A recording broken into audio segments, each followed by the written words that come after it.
안녕하세요. 부자로구입니다. 여러분의 부의 여정을 함께합니다. 오늘 다룰 주제, 정말 뜨겁죠? 바로 모멘텀 투자입니다. 아시겠지만 이게 잘만 하면 엄청난 수익을 안겨주지만 또 한순간에 모든 걸 잃게 할 수도 있는 정말 양날의 검 같은 전략이거든요. 그래서 오늘 이 모멘텀 투자의 모든 것을 제대로 한번 파헤쳐 보려고 합니다. 자, 이 질문. 남들은 저걸로 돈 벌었다는데 나도 지금이라도 타야 하나? 이런 생각, 솔직히 한 번쯤은 다들 해보셨을 거예요. 계속 오르기만 하는 주식을 보고 있으면 나만 뒤처지는 것 같고 막 불안해지잖아요. 바로 그 마음, 그 감정이 오늘 우리가 풀어갈 이야기의 시작점입니다. 월가에 이런 유명한 말이 있죠. 추세는 당신의 친구다. 맞아요. 흐름을 잘 타면 정말 편하게 갈 수 있죠. 하지만 뒷부분이 더 중요합니다. 그 추세가 끝나기 전까지는 이 친구가 언제 배신할지 모른다는 거예요. 이 아슬아슬한 긴장감, 이게 바로 모멘텀 투자의 핵심입니다. 꼭 기억해 두세요. 그럼 도대체 우리 마음을 이렇게 흔드는 모멘텀이란 게 뭘까요? 그 달콤한 유혹의 정체를 한번 제대로 들여다보겠습니다. 교과서적인 정의는 이렇습니다. 오르는 자산이 계속 오를 거라고 믿고 따라 사는 전략이다. 아주 간단하죠? 한마디로 오르는 말에 올라타는 겁니다. 과거의 가격 흐름이 미래에도 이어질 거라는 기대감에 베팅하는 거죠. 야, 이 비유 정말 기가 막히지 않나요? 이 교수님의 말처럼 모멘텀 투자는 시장의 인기, 그러니까 군중 심리를 이용하는 거예요. 사람들이 막 줄을 서니까 저기 뭔가 있나 봐 하고 나도 따라 줄을 서는 거죠. 돈이 몰리는 곳에 더 큰 돈이 몰린다는 원리입니다. 근데 중요한 건 이게 그냥 그럴 것 같다는 감에 의존하는 게 아니라는 겁니다. 모멘텀 효과는요, 실제로 지난 30년 넘게 수많은 학술 연구를 통해서 그 존재가 증명됐어요. 그러니까 이게 학문적으로도 근거가 있다는 거죠. 이론이 얼마나 솔깃하겠어요.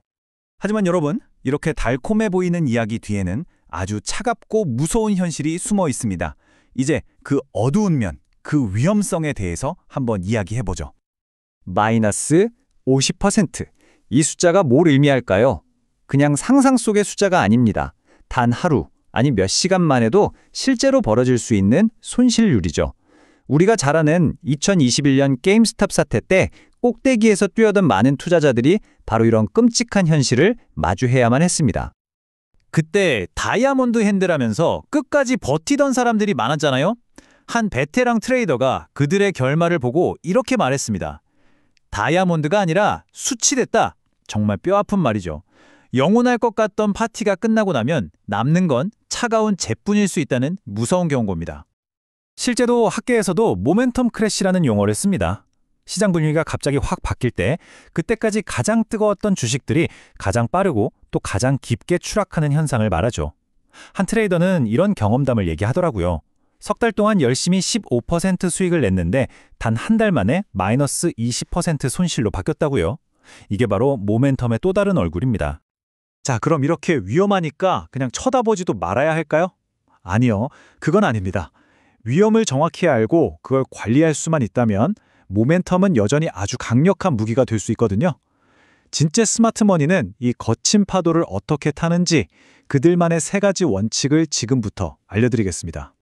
첫 번째 원칙, 절대 올인하지 마세요. 모멘텀 투자는 내 전체 포트폴리오의 메인 요리가 아니라 맛을 더해주는 강력한 향신료 정도로 생각해야 합니다. 한 20-30% 정도만요.